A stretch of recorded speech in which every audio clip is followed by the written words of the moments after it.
Ассаламу алейкум туғандар, қандайсыздар? Назарыңыздарда қайрадан эле базар жоқ каналы. Бүгін 22 декабрь 2022 жыл. Мен Бишкек шаарынын батыш тарабы Вен-Антоновкада жүрөм туғандар. Ошол Вен-Антоновка Востон 3 бөлмөлүү сатылуучу квартира бар экен. Ошол жөнүндө силерге маалымат берейин деген. Биринчи эле болуп баруу жолун түшүндүрөйүн туғандар. Мен турган жер чоң Фрунзе трассасы жана Комсомол көчөсүнүн кесилишинде турам. Сатылуучу 3 бөлмөлүү квартира ушул жол менен түз барып поезд жолго жетип, ондан оң тарапка кайрылганда катарынан 2 этаж тамдар бар, ошол жерде жайгашкан. Ал жакка баруу үчүн 138-nin конечныйына барсаңыздар деле болот. Ориентир алып, мына ушундай бул жерден болжол менен 1,5 километрдей аралыкта жайгашкан тугандар. Анан бул жерге чейин көптөгөн эле маршруткалар келет жана сатылуучу квартирабызга чейин 138 маршрутка менен бара аласыздар. Анда мен сатылуучу квартирага карай жол алдым. Силер лайктан басып, өз оюңуздарды комментарийге жазып туруңуздар тугандар. Мынакей тугандар, келүү жолун түшүндүргөнчө бүгүнкү чыгарыштагы сатылуучу 3 бөлмөлүү квартирага да жетип келип калдым. Бул квартирабыздын көчү тарабы.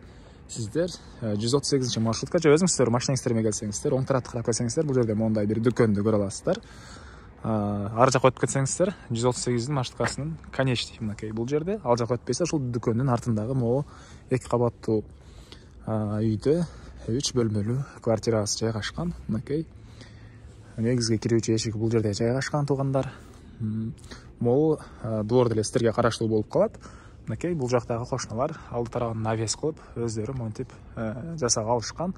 Жана арты тарабына деле кошуналар бир аз мондай кошумча магазин сыяктуу үйлөрдү кылып алышкан экен. Азыр видеонун жүрүшүндө аларда бир чекеден маалыматын берем. Видеонун башында айткандай, бул жерге мынакей 138 маршрутка менен деле келсеңиздер болот. Бул 138 маршрутка тугандар. Бул жерден чыгып, Чүй көчөсү менен түз кетип, анан эң акыркы арка конечныйсы Көк Жарка чейин барат. Аны да айта кетейин. Анан жолдордун көрүп турасыздар, асфальт.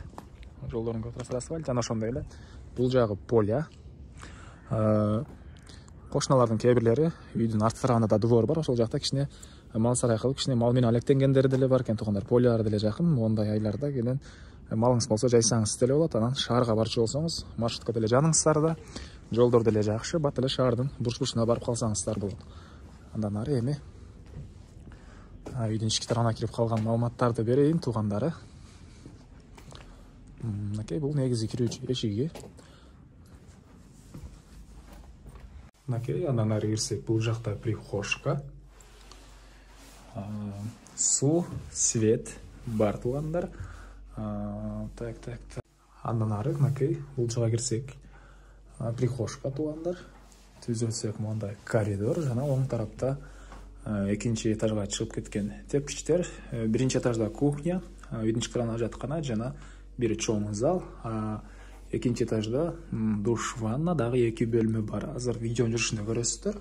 Жалпысынан 3 бөлмөлүү квартирабыз 78 квадрат метр туугандар, 78,5 экен. Документтери боюнча техпаспорт бар. Анан суусу, свети бар экен. Отопление, паровой отопление көмүр менен жана электр энергиясы менен. Электр энергиясы бизде 3 фазалуу экен туугандар. Окей, бул жагы зал. Анан дагы бир жакшы жери, үй жылуу болот дейт. Биринчиси үйүбүздүн түштүк тарабынан, могу күн өткөн тарабынан терезелер орнотулган. Ошол күн мынакей кыш айларында деле үйдүн ичине жакшы тийип, үйдүн жылуу болуусуна кандайдыр бир өзүнүн салымын кошот туугандар. Андан ары анан бул квартирабыз көп кабаттуу үйдүн ортосунда жайгашкан экен. Эң капталында эмес. Ошого дагы жылуу болот деген оюн айтты. Окей, бул жакта кухня. Бул жакта отопление котел жайгашкан бөлмө жана үйдүн түндүк тарабына деле бул жактагы өзүнчө эшиктен чыгып кирсеңиздер болот. Бул жакта гараж, бир аз жер, склад, көмүрканалары деле бар. Азыр видеонун жүрүшүндө көрө аласыздар аны деле. Эми андан ары бул жакта үйдүн ички тарабындагы жаткана. Канализация боюнча айтсак, бул ушул чоң көп кабаттуу үйдүн бардыгынын канализациясы бир чоң септикке. Алысыракта ошол жакта септик бар экен, ошол жакка барып куюлат туугандар. Анан бул мынакей тепкичтердин көрүнүшү. Көрүп турганыңыздардай жыгачтан болгон тепкичтер. Бул экинчи этаж туугандар. оң тараптан бир чекинен көргөзөйүн. Бул жакта душ ванна. Суу сарестон менен жылыйт. Андан кийин бул жакта бир бөлмө. Жана бул жакта балкон бар туугандар. Түндүк тараптан терезелер орнотулган. Бул жакта эң эле акыркы бөлмөбүз, 3-чү бөлмө жайгашкан. Түштүк тарабынан мынакей чоң терезелер орнотулган, 2 кабат отопление батареялары ар бир бөлмөдө бар. Үй жылуу экен туугандар. Мектептер жөнүндө айтпаптырмын да. Эмнени унутуп атам деп ойлоп калдым эле. Мектеп туугандар Воен Антоновканын мектебине барышат, садикке деле ошол жака барышат экен. Үйдөн чыкса эле балдарыңыздар маршрутка конечный турат. Бат эле барып келе алат. Мына ушундай. Эми үйдүн могу түндүк тарабына өтүп гаражды, складтарды сиздерге көргөзөйүн. Мынакей бул үйүбүздүн түндүк тарабы туугандар. Сиздер деле бул кошуналар сыяктуу мынакей бул кошуна баары эле мындай үй кошуп алган. Бери жагына болжол менен 3,5га 8 көрүнөт. Ушундай үй кошуп алыптыр. Сиздер деле кошсоңуздар болгудай экен. Анан бул арты тарабында гараж. Бул гараж, ал жакта көмүркана жана бул склад делес. Ушул үй ээсине караштуу болуп калат. Мынакей. Бул жакта погреб деле бар экен. Анан өйдө тарабында мындай склад катары колдонушат туугандар. Так, андан ары.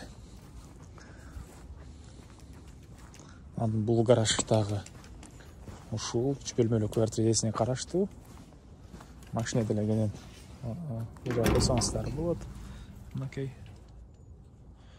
Ортосунда ямасы деле бар экен туугандар. Бул мынакей бул көп кабаттуу үйдүн двору. Бул жака машиналерди мына бул жака коюшат. Мына ушундай жана бул көмүркана деле. Ушул квартира ээсине караштуу болуп калат туугандар. Бул жерде эле чоң экен, стенасы кирпич. Эскерте кетейин, отоплениянын котелу, көмүр жана электр энергиясы менен үйдү жылытат.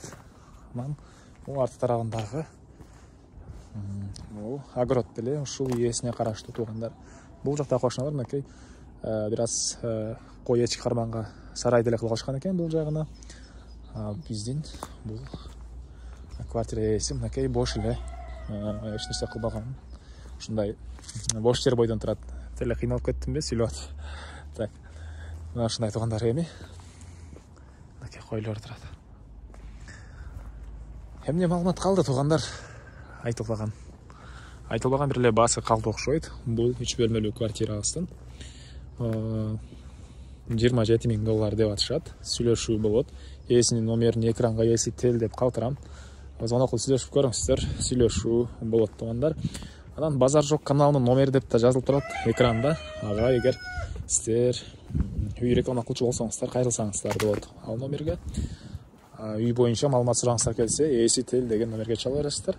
Анан күн сайын Бишкек шаарынан Чүй областына сатылуучу квартираларды жер там участокторду көрүңүздөр келсе, подписаться баскычын басып кетиңиздер туугандар.